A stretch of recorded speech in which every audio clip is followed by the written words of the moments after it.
Assalamu alaikum. Today we will discuss about the surgical management of the heavy menstrual bleeding part 2.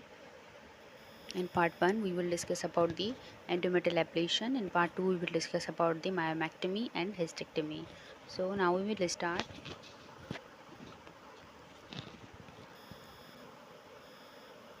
myomectomy. Okay, so the prevalence rate of the fibroid among the white women is about 70% and in black women it is about 80%. It means black women में इसका prevalence ज़्यादा होता है than the white women. Okay, and myomectomy remain the only surgical option if the fertility need to be the retained. ठीक है, अगर हमारे पास कोई पेशेंट आती है इसकी फाइब्रॉइड की साइज़ ज़्यादा है, ठीक है, जो मेडिकली हम उसे ट्रीट नहीं कर सकते, अगर 3 सेंटीमीटर से ज़्यादा है और पेशेंट अपनी फर्टिलिटी भी रिटेन करना चाह रही है, तो फिर उस कंडीशन में बेटर ऑप्शन मायोमैक्टमी है, ना कि यूट्राइन आर्टरी एम्बोलाइजेशन या एमआरआई गाइडेड अल्ट्रासोनोग्राफी. ठीक है, तो myomectomy remain the only surgical option if the woman want to retain her fertility and there is a good evidence to support the removal of the submucosal fibroid to increase the pregnancy rate. अच्छा, pregnancy rate सिर्फ तब भी increase होता है जब सब mucosal fibroid हो और हम उसकी मायोमैक्टमी करें. इंट्राम्यूरल में अभी तक कोई एविडेंस नहीं मिला कि इंट्रामायरल फाइब्राइड की मायोमैक्टमी की जाए पर उसमें प्रेगनेंसी रेट इंक्रीज़ होता है या नहीं होता. ठीक है, so pregnancy rate increase only when there is a myomectomy of the sub mucosal fibroid. ठीक है, इंट्रा कैविटी और the sub mucosal fibroid were originally graded under the Wemstecker classification. Type 0, that is a totally intracavity. Type 1, more than the 50% intracavity, and type 2, that is a less than 50% intracavity. ठीक है, अच्छा, ये थी इसकी कौन सी classification है, वेमस्टेकर. ठीक है, ये हमने पहले भी पढ़ी थी. अच्छा, उसके बाद hysteroscopic treatment and for this. अच्छा, जब हम ट्रीटमेंट डिसाइड करते हैं ना कि मायोमैक्टमी कैसे की जाए इसकी, ठीक है, तो उसके लिए अलग से क्लासिफिकेशन है, उसे हम step W classification. It is on size, topography, extension, penetration wall. ठीक है, classification describe by the Lasmar and may be the more helpful when planning the treatment. जब हम ट्रीटमेंट प्लान करेंगे तो फिर हम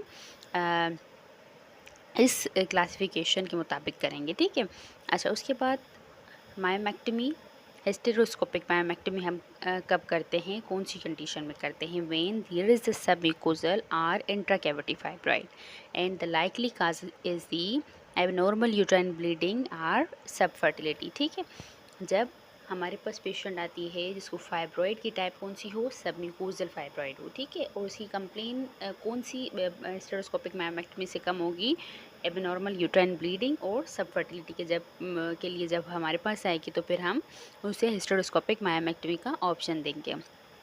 for the type 0 lesion, type 0 lesion is that are the intra cavity fibroid. ठीक है, there is a little or no need for the resection into the uterine wall, क्योंकि वो इंट्रा कैविटी में होता है तो उसमें यूट्राइन वॉल हम रिसेक्ट नहीं करते. ठीक है, type 1 that is less than the 50% intracavity, and type 2 that is a more than 50% intracavity. As the fibroid is resected, there is a tendency for the fibroid to extrude into the uterine cavity. ठीक है, so continuous resection can result in inadvertent perforation of the uterus, so greater care must be taken in these conditions.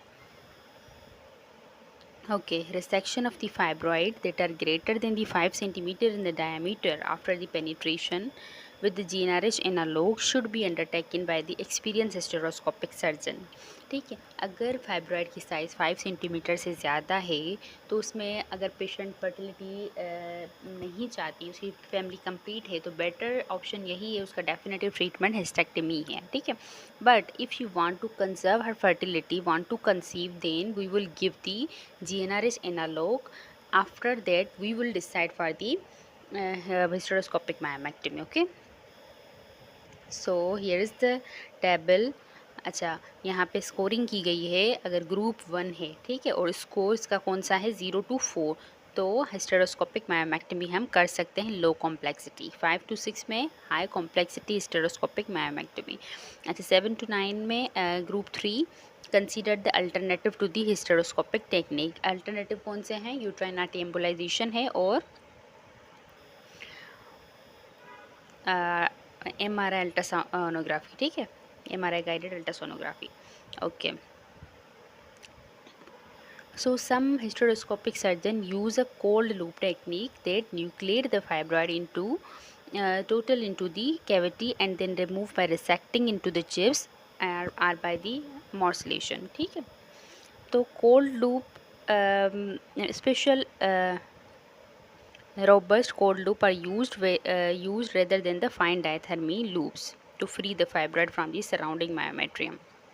Okay, so there is a possibility the lace सिनका formation cold loop के benefit क्या हैं, उसको use करने के कौन से benefit हैं? There is a possibility of the less adhesion formation with the cold resection because less diathermy energy is use on the endometrial cavity, but this is the more relevant for the fertility conservation, ठीक है। जब patient एक complain हो, जब हम surgery fertility के लिए कर रहे हों, तो फिर उसमें बेटर है कि आप कोल्ड लूप यूज़ करें, ठीक है, rather than the management of the heavy menstrual bleeding.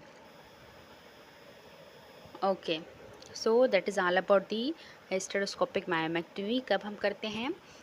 जब हमारे पास पेशेंट की कंप्लेन हैवी मेंस्ट्रुअल ब्लीडिंग की हो या इनफर्टिलिटी के ट्रीटमेंट के लिए, और कौन से फाइब्रॉइड्स में करते हैं? सबम्यूकोजल और इंट्राकैविटी फाइब्रॉइड में करते हैं, ठीक है। ओके, अब आ जाते हैं एब्डोमिनल मायोमेक्टमी। एब्डोमिनल मायोमेक्टमी कब करते हैं? जब इंटरम्यूरल फाइब्राइड हो, जब सबसीरोजल हो या pedunculated fibroid are often remove in an effort to reduce the uterine volume for the pressure symptoms, ठीक है, and afford menstrual relief for women wishing to retain their fertility.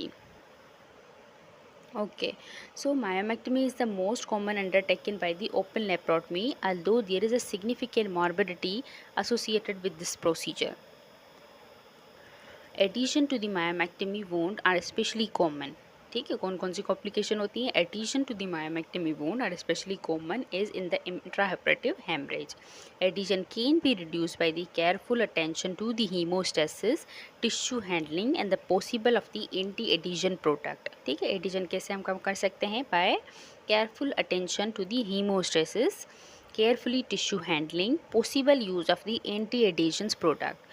Blood dose can be reduced through the, और blood dose कैसे reduce कर सकते हैं? Due to the giving the GnRH before the procedure and by use of the vasoconstrictor agent, example vasopressin, or by using of the intraoperative tourniquet during the surgery. Okay, तो minimal invasive में लेप्रोस्कोपिकली भी आ सकती है और robotic भी आ सकती है, ठीक है। तो रोबोटिक अभी तक रोबोटिक सर्जरी अभी तक हम नहीं कर रहे, ठीक है। और लेप्रोस्कोपिकली अप्रोच हम तब करेंगे depend upon the size, number and location of the fibroid. Okay, the shrinkage with the GnRH analog and the ulipristal acetate may improve the chances of the successful minimal access surgical procedure. अच्छा, ठीक है। अगर मतलब depend करता है ना, लेप्रोस्कोपिकली हम तब करेंगे कि फाइब्रॉइड की साइज़ कितनी है, ठीक है। अगर फाइब्रॉइड की साइज़ ज़्यादा है तो उस कंडीशन में हम लेप्रोस्कोपिकली नहीं करेंगे, पर हम कर सकते हैं अगर हम उससे पहले GnRH दें, उसकी फाइब्रॉइड की साइज़ रिड्यूस हो जाए, तो सक्सेसफुल चांसेस जो लेप्रोस्कोपिकली के होते हैं वो इंक्रीज़ हो सकते हैं, ठीक है। Although there is a loss of the, अच्छा, इसका एक डिसएडवांटेज है GnRH या यूलिप्रिस्टल एसीटेट जब हम देते हैं, ये मैं ऑलरेडी आपको बता चुकी हूँ कि एक फाइब्रॉइड की साइज़ रिड्यूस हो जाती है, तो जो डाइसेक्टिंग के प्लेन्स होते हैं वो हमें नहीं मिलते, ठीक है। Although there can be the loss of the usually obvious tissue plane delineating the myomata, ठीक है, तो वो लॉस हो जाते हैं, ये इसका साइड इफ़ेक्ट है। Okay, malignancy is much more likely in the postmenopausal women where morcellations should be avoided. Okay, in the premenopausal women, large and the solitary lesions and those who are not responding to the treatment with the GnRH analog or the ulipristal acetate are more likely to be the malignant, ठीक है। In an effort to allow the use of the continuous use of the morcellation device without the dispersals of the fragment tissue intraperitoneal isolation bag have been developed. ठीक है, मॉर्सलेशन device कौन सी होती हैं? ये laparoscopic जब हम करते हैं तो ये डिवाइसेस होती हैं जिससे हम टिश्यू कट करते हैं। ठीक है, इसे टिश्यू कट करते हैं तो स्मॉल पीसेस में कट करते हैं कि आसानी से रिमूव हो जाए, बट इनका ये साइड इफ़ेक्ट है कि इसमें मेलिग्नेंसी का रिस्क इंक्रीज़ हो गया था। ठीक है, क्योंकि वो डिस्पर्स हो जाते थे तो इस वजह से मेलिग्नेंसी का रिस्क इंक्रीज़ हो गया था। अब इसके साथ इंट्रापेरिटोनल आइसोलेशन बैग भी यूज़ करते हैं ताकि जो स्मॉल टिश्यू, जो फ्रेगमेंटेड टिश्यूज़ हैं वो उसमें जमा किए जाएँ और to prevented the unwanted seeding of the specimen within the abdominal cavity or the port site। ठीक है, तो इस तरीके से हम मेलिग्नेंसी को भी रिड्यूस कर सकते हैं। ओके, ये था hysterectomy, this is all about the myomectomy. In next lecture I will discuss about the hysterectomy.